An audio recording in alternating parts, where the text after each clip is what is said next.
Hello everyone, and welcome back to High5 Education.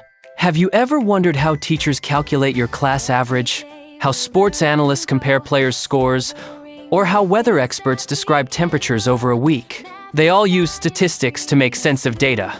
Today, we'll learn about 3 important measures of central tendency: mean, median, and mode.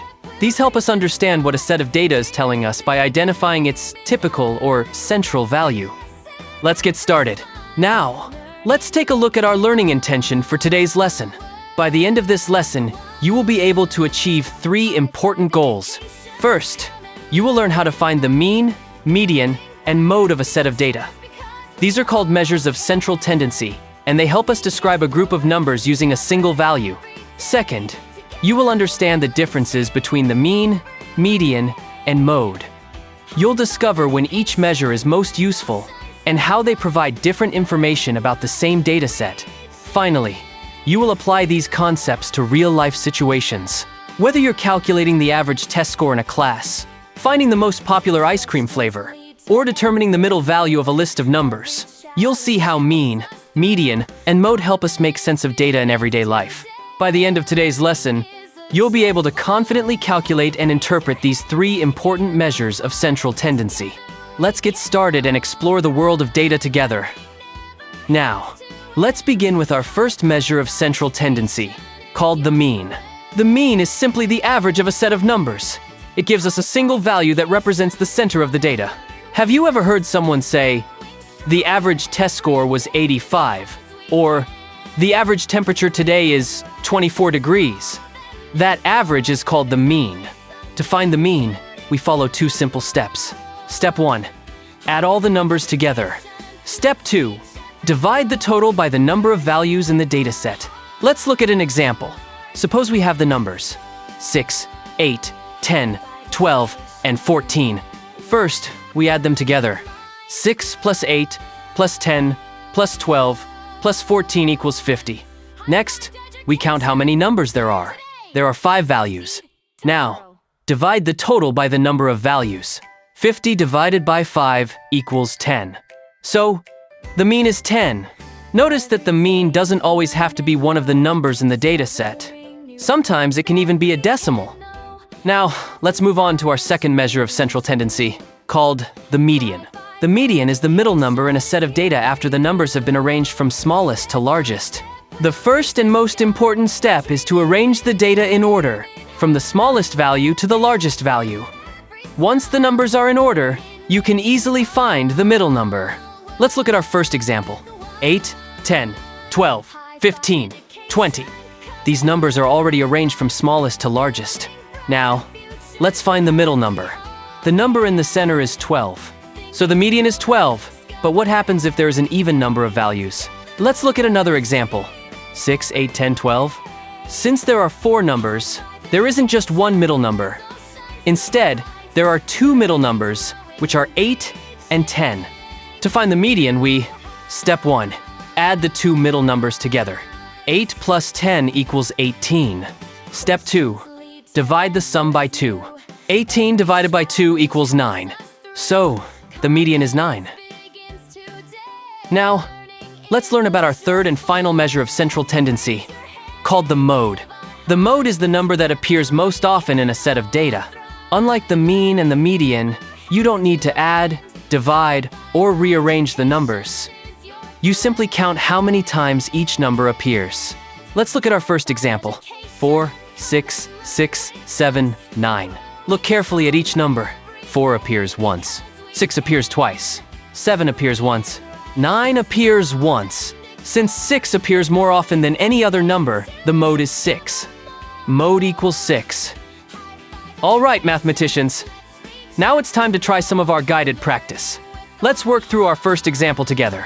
We need to find the mean, median, and mode of this data set. 10, 12, 12, 15, 21. Let's begin with the mean.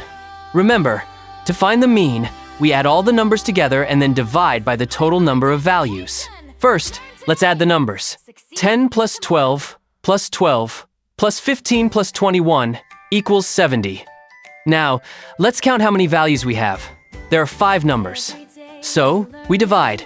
70 divided by 5 equals 14. Therefore, the mean is 14. Great!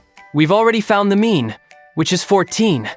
Now let's find the median and the mode. Our data set is 10, 12, 12, 15, 21. Step 1. Find the median. First, check that the numbers are arranged from smallest to largest. They are already in order. 10, 12, 12, 15, 21. There are 5 values, so we have one number directly in the middle. The middle number is 12. Therefore, the median is 12. Now let's find the mode. Remember, the mode is the number that appears most often. Let's count each number. 10 appears once. 12 appears twice. 15 appears once. 21 appears once. Since 12 appears more often than any other number, the mode is 12. Final answer.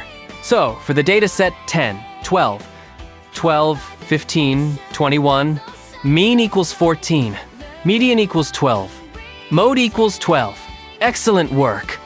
Notice that the median and mode are both 12, while the mean is 14. This shows us that the 3 measures can give us different information about the same set of data. Excellent work so far, mathematicians. Now it's time to put everything we've learned into practice. For this activity, you'll be given 6 sets of numbers, labeled A to F. Your task is to find the mean, median, and mode for each set. Before you begin, let's remember our 3 important strategies. Mean, add all the numbers together, then divide by the total number of values.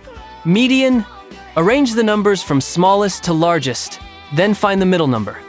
If there are 2 middle numbers, add them together and divide by 2.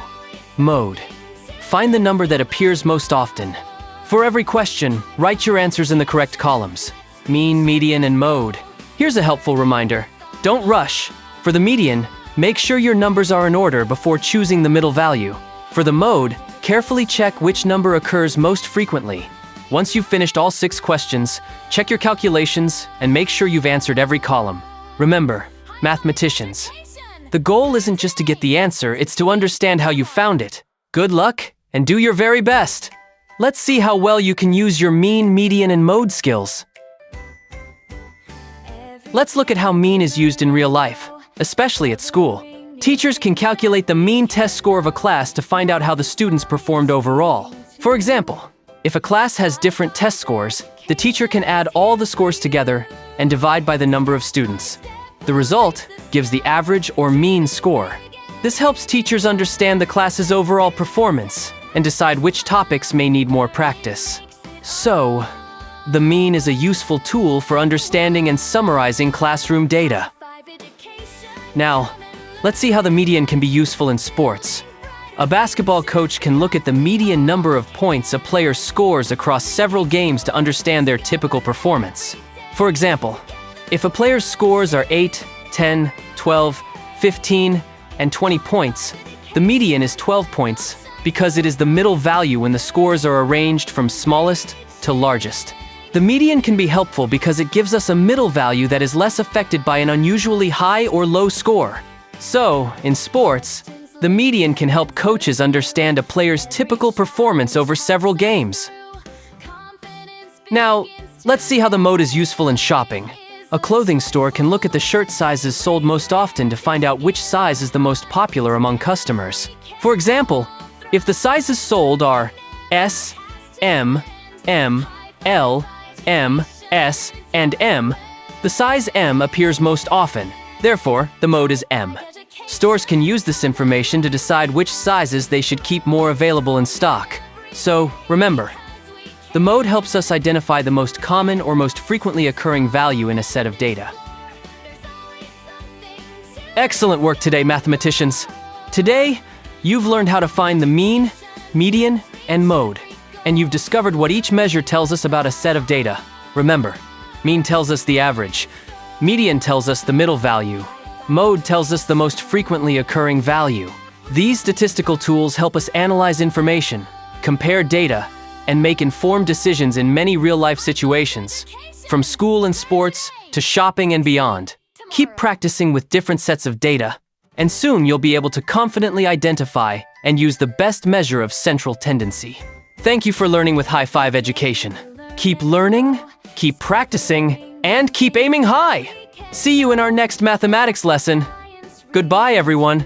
Struggling with math, science, or English? Don't worry, you don't have to do it alone. At High5 Education, we make learning easier, clearer, and more engaging. Whether you're working on math topics like mean, median, and mode other math topic, exploring science concepts, or improving your English reading, writing, grammar, and spelling skills, we're here to help. Our lessons are designed to help students understand concepts, build confidence, and develop strong learning skills step by step. So, if you're ready to improve your skills and reach your learning goals, contact High5 Education today. Office at high5education.com.au, www.high5education.com.au, www.facebook.com/high5education, www.com/@high5education, 61435195888. High5 Education. Learn, grow, achieve. Let's make learning easier together.